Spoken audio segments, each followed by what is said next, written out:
À 2 heures du matin, le 23 août 1572, dans les rues endormies de Paris, des hommes armés de torchets et d'épées ont commencé à marquer les portes à la craie blanche. Des croix, des symboles, des condamnations à mort tracées en silence pendant que la ville respirait dans l'obscurité. Personne ne savait encore que le soleil suivant se lèverait sur des rivières de sang, sur des cadavres empilés si haut qu'ils bloquaient les ruelles, sur des enfants qui marcheraient pieds nus dans les viscères de leurs propres parents. Dans les heures qui allaient suivre, 30 000 personnes seraient massacrées pour une seule raison, leur foi. Ce n'était pas une bataille. Ce n'était pas une guerre entre armées. C'était un assassinat collectif orchestré depuis les plus hautes sphères du pouvoir, exécuté par des voisins contre des voisins, par des amis contre des amis, par des Français contre des Français. L'histoire a donné à cette nuit un nom élégant qui cache l'horreur qu'elle contenait, le massacre de la Saint-Barthélemy. Mais ce nom ne capture pas les cris qui ont déchiré l'air cette nuit-là, ni le silence qui a suivi, ni les générations entières effacées avant l'aube. Parmi les morts se trouvait un jeune homme de 23 ans nommé Antoine Bouvier, un imprimeur qui vivait dans le quartier du Marais avec sa femme enceinte et leurs 2 enfants. Il n'avait jamais pris les armes. Il n'avait jamais comploté contre le roi. Son seul crime était d'être protestant dans un royaume catholique, et cette nuit-là, cela suffisait pour mériter la mort. Avant de continuer, laisse-moi un commentaire pour me dire de quelle ville et quel pays tu regardes cette vidéo en ce moment. Pour comprendre comment une civilisation entière peut basculer dans la barbarie en quelques heures, il faut d'abord comprendre la machine qui a rendu ce massacre possible. La France du XVIe siècle n'était pas un pays unifié dans la paix.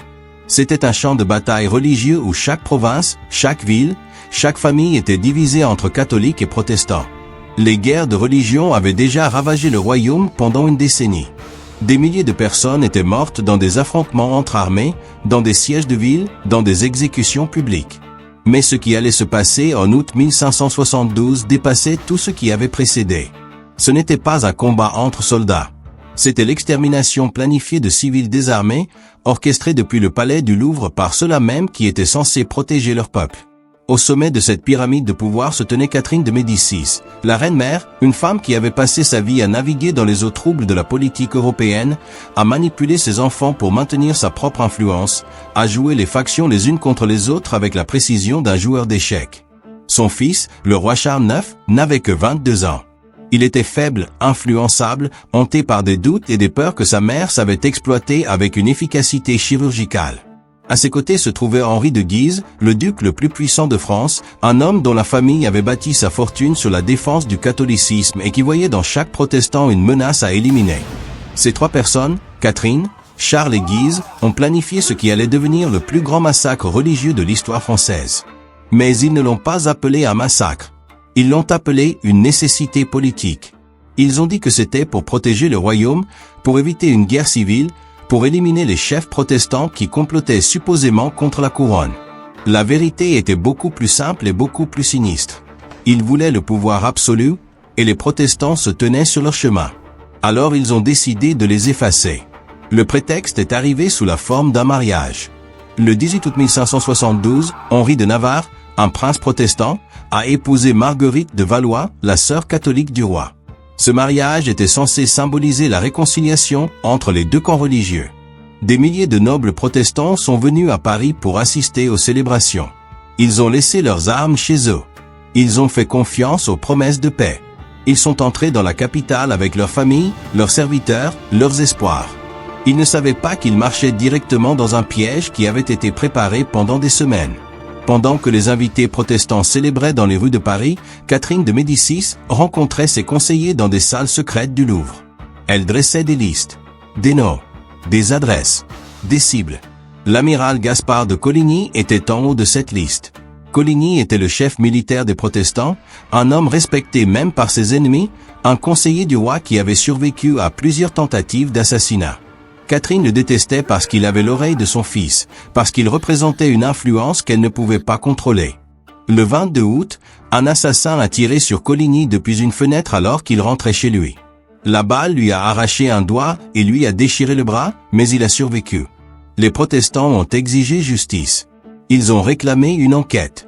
Ils ont menacé de quitter Paris si le coupable n'était pas arrêté. Catherine a vu sa chance. Elle est allée voir son fils cette nuit-là.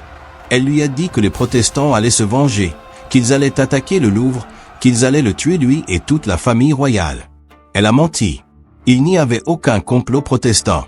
Mais Charles était jeune, terrifié, et sa mère savait exactement quel mot utiliser pour briser sa résistance. Elle lui a dit qu'il devait frapper en premier, qu'il devait éliminer les chefs protestants avant qu'il ne soit trop tard. Charles a résisté pendant des heures. Il a pleuré. Il a supplié sa mère de trouver une autre solution. Mais elle a continué à pousser, encore et encore, jusqu'à ce qu'il craque. Finalement, dans un accès de rage et de désespoir, le jeune roi a hurlé les mots qui allaient condamner des dizaines de milliers de ses sujets. Tuez-les. Tuez-les tous. Qu'il n'en reste pas un seul pour me le reprocher. Ces mots ont été portés par des messagers à travers tout Paris. Des ordres ont été donnés aux capitaines de la garde. Des listes ont été distribuées aux chefs de quartier. Les cloches de l'église de Saint-Germain-l'Auxerrois, juste à côté du Louvre, devaient sonner le signal. Quand ces cloches retentiraient, le massacre commencerait. Et personne, absolument personne parmi les protestants endormis dans leur lit, ne savait ce qui allait leur arriver. Antoine Bouvier, l'imprimeur du Marais dont j'ai parlé au début, dormait cette nuit-là à côté de sa femme. Leurs 2 enfants, une fille de 5 ans et un garçon de 3 ans, partageaient une petite chambre à l'étage au-dessus. La boutique d'imprimerie était fermée depuis des heures. Les presses étaient silencieuses. Les caractères en plomb étaient rangés dans leurs casiers. Antoine avait passé la soirée à travailler sur une commande de pamphlets religieux, des textes protestants qu'il imprimait en secret malgré les risques. Il savait que c'était dangereux. Il savait que les autorités catholiques surveillaient les imprimeurs comme lui. Mais il croyait en ce qu'il faisait. Il croyait que les gens avaient le droit de lire la Bible dans leur propre langue, de penser par eux-mêmes, de prier sans l'intermédiaire d'un prêtre. Cette conviction allait lui coûter la vie. À 2h23 du matin, les cloches ont sonné. Pas un carillon joyeux. Un glas lourd, insistant, qui a réveillé toute la ville. Antoine s'est redressé dans son lit. Sa femme lui a demandé ce qui se passait. Il n'a pas eu le temps de répondre. En bas, dans la rue, des cris ont éclaté. Des portes ont été enfoncées. Des torchers ont été allumés.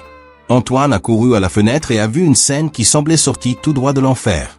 Des hommes armés couraient dans tous les sens, traînant des gens hors de leur maison, les frappant avec des gourdins, des haches, des épées. Du sang giclait sur les pavés. Des corps tombaient. Des femmes hurlaient. Des enfants pleuraient. Et partout, les cris. Tue les hérétiques. Mort aux huguenots.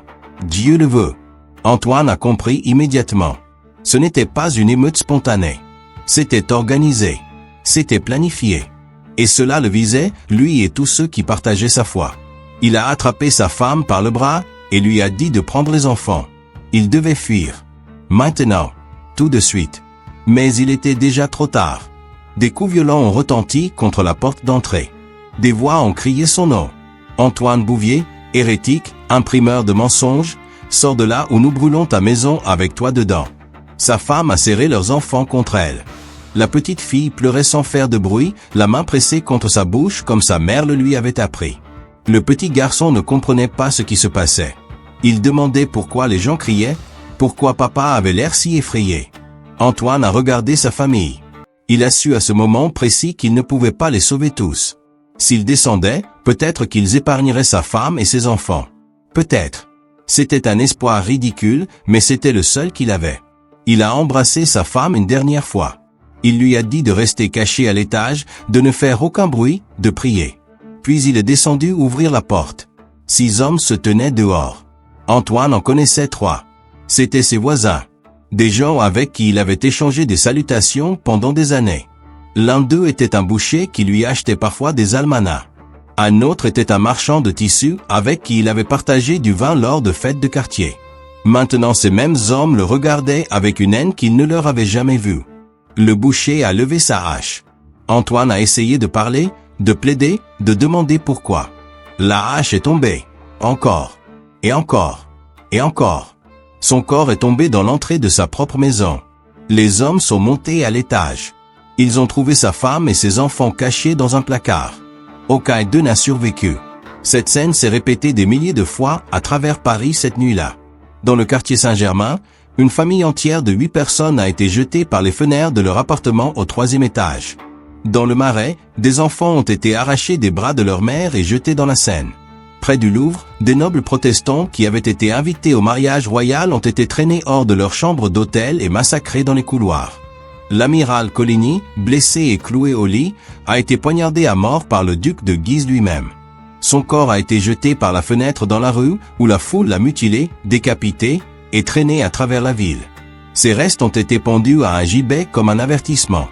Les tueurs ne faisaient pas de distinction entre hommes, femmes, enfants, vieillards, malades ou bien portants. Être protestant suffisait. Parfois même, être soupçonné de sympathie pour les protestants suffisait. Des gens ont été tués parce qu'ils avaient prêté de l'argent à un protestant, parce qu'ils avaient assisté à un mariage protestant, parce qu'un voisin jaloux avait profité du chaos pour régler de vieux comptes. La Seine est devenue rouge. Littéralement rouge. Des témoins ont écrit que pendant des jours, on ne pouvait pas voir l'eau sous les cadavres qui flottaient à la surface. Les corps s'empilaient si haut contre les ponts qu'ils formaient des barrages. L'odeur de la décomposition a envahi Paris pendant des semaines. Les chiens se nourrissaient de chair humaine dans les rues. Les survivants qui réussissaient à s'échapper de la ville racontaient des histoires qui semblaient impossibles à croire. Ils parlaient de mères forcées de regarder leur bébé être écrasé contre des murs. De prêtres qui bénissaient les tueurs pendant qu'ils faisaient leur travail. De maisons entières brûlées avec les familles enfermées à l'intérieur. De gens qui sautaient dans les puits pour échapper aux lames et se noyaient dans l'obscurité. Le massacre ne s'est pas arrêté à Paris. Quand les nouvelles ont atteint les provinces, d'autres villes ont suivi l'exemple. Lyon, Orléans, Rouen, Toulouse, Bordeaux. Partout en France, les catholiques se sont levés contre leurs voisins protestants. Dans certaines villes, les autorités locales ont essayé d'arrêter la violence. Dans d'autres, elles l'ont encouragée. À Lyon, plus de 1000 personnes ont été tuées en 3 jours. À Toulouse, les cadavres ont été empilés sur la place publique et brûlés comme des ordures. En tout, on estime qu'entre 30 000 et 100 000 personnes ont été massacrées à travers la France entre le 24 août et la fin du mois de septembre 1572. Le chiffre exact ne sera jamais connu. Beaucoup de corps n'ont jamais été retrouvés. Beaucoup de noms n'ont jamais été enregistrés. Des familles entières ont disparu sans laisser de traces. Pendant ce temps, au Louvre, le roi Charles IX regardait par sa fenêtre la ville brûlée. Des témoins ont rapporté qu'il était monté sur les remparts du palais avec une arquebuse et qu'il avait tiré lui-même sur des protestants qui tentaient de s'échapper en traversant la Seine à la nage. D'autres disent qu'il est resté enfermé dans ses appartements, pleurant et criant qu'on l'avait trompé, qu'il n'avait jamais voulu cela. Les deux versions pourraient être vraies. Charles était un homme brisé, déchiré entre la culpabilité et la peur, incapable de contrôler les forces qu'il avait lui-même déchaînées. Sa mère, Catherine de Médicis, n'a montré aucun remords. Elle a écrit des lettres aux ambassadeurs étrangers expliquant que le massacre était une mesure nécessaire pour protéger le royaume d'un complot protestant. Elle a menti avec une telle assurance que certains l'ont cru. Le pape Grégoire XIII, en apprenant la nouvelle, a ordonné des célébrations à Rome. Des messes de remerciement ont été célébrées. Des médailles ont été frappées pour commémorer l'événement. Une fresque a été peinte au Vatican représentant le massacre comme une victoire divine. L'Église catholique a célébré le meurtre de dizaines de milliers de civils innocents comme un triomphe de la foi. Mais qu'est-il arrivé à ceux qui ont survécu? Certains protestants ont réussi à s'échapper de Paris avant que les portes de la ville ne soient fermées. Ils ont fui vers des régions où les protestants étaient majoritaires, vers La Rochelle, vers le sud, vers Genève. D'autres se sont convertis au catholicisme pour sauver leur vie. Ils ont abjuré leur foi devant des prêtres, ont assisté à la messe, ont fait tout ce qu'on leur demandait. Certains de ces conversions étaient sincères, nées de la terreur et du désespoir. D'autres étaient de pure façade. Ces convertis forcés vivaient dans la peur constante d'être dénoncés comme faux catholiques. Ils priaient en secret, cachaient des bibles sous leur plancher, chuchotaient des psaumes la nuit quand personne ne pouvait les entendre. Leurs enfants grandissaient dans le mensonge, ne sachant jamais s'ils pouvaient faire confiance à leurs propres voisins. Et puis il y avait ceux qui ne pouvaient ni fuir ni se convertir. Les malades, les vieux, les pauvres qui n'avaient nulle part où aller. Beaucoup d'entre eux se sont simplement cachés et ont attendu que la violence s'épuise. Ils se sont terrés dans des caves, dans des greniers, dans des égouts. Ils ont vécu comme des rats pendant des semaines, sortant seulement la nuit pour chercher de la nourriture, sursautant au moindre bruit. Certains sont morts de faim dans leur cachette. D'autres sont morts de maladie. D'autres encore ont été découverts et tués des mois après le massacre initial. Une femme nommée Marie Dubois a survécu en se cachant dans un tonneau vide dans une cave pendant 23 jours. Quand elle en est sortie, elle pesait à peine 40 kilos. Ses cheveux étaient devenus complètement blancs. Elle avait 28 ans. Elle a vécu encore 40 ans après le massacre, mais elle n'a plus jamais parlé de ce qui s'était passé. Quand ses petits-enfants lui posaient des questions, elle se contentait de secouer la tête et de détourner le regard. Le roi Charles IX n'a pas vécu longtemps après le massacre. Il est mort en 1574, à l'âge de 24 ans. Sur son lit de mort, il aurait crié qu'il voyait le sang partout, qu'il entendait les cris des morts, qu'il ne pouvait pas échapper à leurs fantômes. Son médecin a rapporté que le roi délirait, suppliant Dieu de lui pardonner, disant encore et encore qu'il n'avait pas voulu cela, qu'on l'avait forcé. Mais personne n'a forcé Charles à dire ces mots fatals. Tuez-les tous. Il les a prononcés de sa propre bouche, et ces mots ont libéré une violence qu'aucun pouvoir humain n'a pu arrêter pendant des semaines. Catherine de Médicis a survécu à son fils. Elle a continué à gouverner la France à travers ses autres enfants pendant encore 15 ans. Elle n'a jamais exprimé de regret pour le massacre. Elle est morte dans son lit, entourée de luxe, sans jamais avoir payé pour les crimes qu'elle avait orchestrés. Henri de Guise, l'homme qui avait personnellement tué l'amiral Coligny, est devenu un héros pour les catholiques français. Il a continué à mener des campagnes contre les protestants pendant des années. Finalement, en 1588, il a été assassiné sur ordre du roi Henri III, qui craignait qu'il ne devienne trop puissant. Même dans sa mort, Guise a été célébré comme un martyr par ceux qui partageaient ses croyances. Les 3 personnes les plus responsables du massacre de la Saint-Barthélemy n'ont jamais été jugées, jamais punies, jamais tenues de rendre compte de leurs actes. C'est l'une des réalités les plus cruelles de l'histoire. Ceux qui planifient les massacres dorment souvent dans des lits confortables pendant que leurs victimes pourrissent dans des fosses communes. Alors pourquoi est-ce que ce massacre a pu se produire? Comment une société entière peut-elle basculer dans un tel degré de violence en si peu de temps? La réponse est complexe, mais elle commence par quelque chose de très simple. La déshumanisation. Pendant des décennies avant le massacre, les protestants avaient été décrits par les autorités catholiques et par l'Église non pas comme des êtres humains avec des croyances différentes, mais comme des hérétiques, des démons, des ennemis de Dieu. Les sermons répétaient sans cesse que les protestants méritaient la mort, qu'ils étaient une infection qui devait être arrachée du corps de la France. Cette rhétorique a préparé le terrain. Elle a rendu acceptable l'idée que certaines vies ne valaient rien. Une fois que vous avez convaincu les gens que leurs voisins ne sont pas vraiment humains, il devient beaucoup plus facile de les tuer. Ensuite, il y avait la peur. La France du XVIe siècle vivait dans un état de terreur perpétuelle. Les guerres civiles ravageaient le pays. L'économie s'effondrait. Les épidémies tuaient des milliers de personnes. Les gens cherchaient désespérément quelqu'un à blâmer pour leurs souffrances. Les autorités leur ont donné un bouc émissaire parfait. Les protestants. Tous vos problèmes viennent d'eux. Débarrassez-vous d'eux et tout ira mieux. C'était un mensonge, mais c'était un mensonge efficace. Il y avait aussi l'opportunisme. Beaucoup de gens qui ont participé au massacre n'étaient pas des fanatiques religieux. Ils étaient simplement des individus qui ont vu une chance de voler, de régler de vieilles dettes, de se débarrasser de rivaux commerciaux. Quand l'ordre social s'effondre et que le meurtre devient acceptable, les pires instincts humains remontent à la surface. Des gens qui n'auraient jamais tué dans des circonstances normales deviennent des bourreaux quand ils savent qu'ils ne seront pas punis. Et peut-être le plus important, il y avait le silence. Avant le massacre, des gens savaient ce qui se préparait. Des rumeurs circulaient dans les tavernes et les marchés. Des listes de noms étaient murmurées. Des protestants ont été avertis par des amis catholiques qu'ils devaient quitter Paris. Mais la plupart n'ont rien fait. Ils ont pensé que les rumeurs étaient exagérées. Ils ont cru que personne n'oserait vraiment faire une telle chose. Ils ont espéré que quelqu'un, quelque part, arrêterait la folie avant qu'elle ne commence. Personne n'est intervenu. Pas l'Église, qui aurait dû prêcher la miséricorde, mais a prêché la haine. Pas les nobles, qui auraient pu s'opposer au roi, mais ont gardé le silence. Pas les citoyens ordinaires, qui auraient pu refuser de participer, mais ont pris leurs armes et sont descendus dans les rues. Le massacre de la Saint-Barthélemy n'est pas arrivé parce qu'un groupe de monstres sadiques a pris le contrôle de la France. Il est arrivé parce que des gens ordinaires ont fait des choix. Encore et encore, à chaque niveau de la société, des individus ont choisi la haine plutôt que la compassion, la violence plutôt que le dialogue, l'obéissance plutôt que la résistance. Et ces choix cumulés ont produit un des pires massacres de l'histoire européenne. Aujourd'hui, plus de 450 ans plus tard, que reste-t-il de cette nuit? Il y a des plaques commémoratives dans quelques rues de Paris. Il y a des chapitres dans les livres d'histoire, souvent résumés en quelques paragraphes secs et sans émotion. Il y a des peintures dans les musées montrant des scènes dramatiques de violence qui transforment la tragédie en spectacle. Mais les noms des 30 000 morts sont pour la plupart perdus. Les histoires individuelles comme celle d'Antoine Bouvier et sa famille ont été englouties par le temps. Nous ne connaissons pas leur visage. Nous ne connaissons pas leur voix.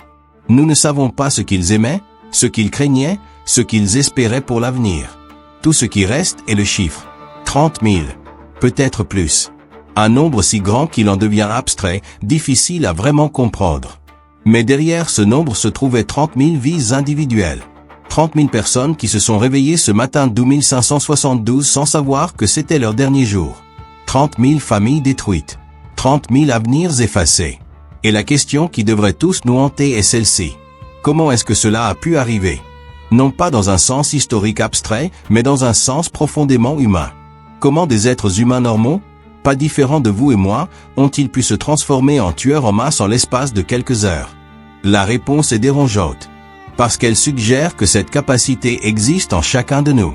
Que dans les bonnes circonstances, avec la bonne rhétorique, avec la bonne peur et la bonne déshumanisation de l'autre, n'importe quelle société peut basculer. N'importe quel groupe peut devenir une cible. N'importe qui peut devenir un tueur. C'est pourquoi cette histoire est importante. Non pas parce que c'est du passé, mais parce que les mécanismes qui l'ont rendu possible ne le sont pas. La déshumanisation existe toujours. La peur est toujours utilisée pour manipuler les masses. Les boucs émissaires sont toujours désignés. Le silence face à l'injustice est toujours répandu. Et partout dans le monde, il y a des gens qui voudraient répéter l'histoire parce qu'elle sert leurs intérêts. La seule chose qui les arrête, c'est la mémoire collective. C'est notre refus d'oublier. C'est notre capacité à regarder ces horreurs en face et à dire « jamais plus ». Mais dire ces mots ne suffit pas.